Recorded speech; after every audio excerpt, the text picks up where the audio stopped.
Exposure triangle ഇത് പറയുമ്പോൾ തന്നെ പല ആൾക്കാരുടെ മുഖത്തൊരു ചുളിച്ചിൽ വരും. കാരണം പൊന്നിയേട്ടാ ഞങ്ങൾ ഈ മാത്തമാറ്റിക്സിൻ്റെ ഒക്കെ ക്ലാസ്സിൽ വിട്ടതായി ഈ ട്രയാങ്കിളൊക്കെ, പിന്നെയും ഈ ഫോട്ടോഗ്രാഫി മനസ്സമാധാനമായിട്ട് ചെയ്യാമെന്ന് വിചാരിച്ചപ്പോൾ ട്രയാങ്കിളൊക്കെ ആയിട്ട് ഞങ്ങളുടെ ഫ്രണ്ടിലോട്ട് വരല്ലേ എന്നുള്ള ചിന്തയിലാണ് പല ആൾക്കാർ നിൽക്കുന്നത്. ഇത് അങ്ങനെയൊന്നുമല്ല. ഇത് ട്രയാങ്കിൾ എന്ന് പറഞ്ഞാൽ അതൊരു ആലങ്കാരികമായിട്ട് സായിപ്പന്മാർ ചെയ്തു വെച്ച ഒരു കാര്യം. ഇത്രേ ഉള്ളൂ. എക്സ്പോഷർ എന്ന് പറഞ്ഞാൽ നിങ്ങളുടെ ഫോട്ടോയിലോ വീഡിയോയിലോ ഉള്ള ടോട്ടൽ ലൈറ്റ് എന്ന് സിമ്പിളായിട്ട് പറയാം. ഇപ്പോൾ എക്സ്പോഷർ ട്രയാങ്കിൾ എന്ന് പറഞ്ഞാൽ ക്യാമറയുടെ 3 സെറ്റിങ്സ് വെച്ചിട്ട് ഈ എക്സ്പോഷറിനെ കൺട്രോൾ ചെയ്യുന്ന ഒരു മെത്തേഡാണ്, അല്ലെങ്കിൽ ഒരു കോൺസെപ്റ്റാണ്. ഇപ്പോൾ എക്സ്പോഷർ ട്രയാങ്കിളിൽ 3 കോൺസെപ്റ്റ് ഉണ്ട്. സിമ്പിളാണ്.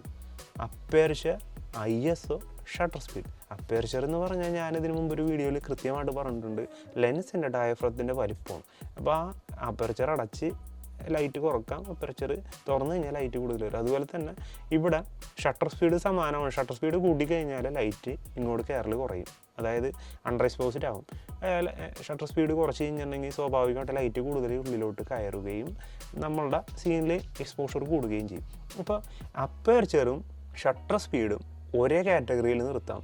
അതായത് ഇത് രണ്ടും കുറച്ചാൽ ലൈറ്റ് കൂടുതൽ കയറും, ഇത് രണ്ടും കൂട്ടിയാൽ ലൈറ്റ് കുറവ് കയറും. അതായത് എക്സ്പോഷറിന് ഇങ്ങനെ കൺട്രോൾ ചെയ്യാൻ പറ്റും ഇത് രണ്ടും വെച്ച്. ഇനി ISO എന്ന് പറഞ്ഞാൽ ഞാൻ അതിൻ്റെ ടെക്നിക്കൽ ടേംസിലോട്ട് അല്ലെങ്കിൽ വലിയൊരു ഡെഫിനിഷനിലോട്ടൊന്നും പോകണില്ല.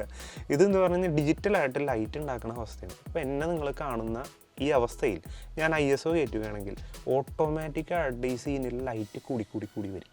അപ്പോൾ ഈ പറഞ്ഞ എക്സ്പോഷർ ട്രയാങ്കിളിലെ ISO, ഷട്ടർ സ്പീഡ്, അപ്പേർച്ചർ, ഈ 3 വാല്യൂവിനെ ബുദ്ധിപരമായി ഒരു ക്രിയേറ്റീവായ ആർട്ടിസ്റ്റിക്കായ വിധത്തിൽ ഉപയോഗിക്കുന്നതാണ് ഫോട്ടോഗ്രാഫിയുടെ അല്ലെങ്കിൽ വീഡിയോഗ്രാഫിയുടെ അടിസ്ഥാനം എന്ന് പറഞ്ഞ് ഈ വീഡിയോ അവസാനിപ്പിക്കുകയാണ്.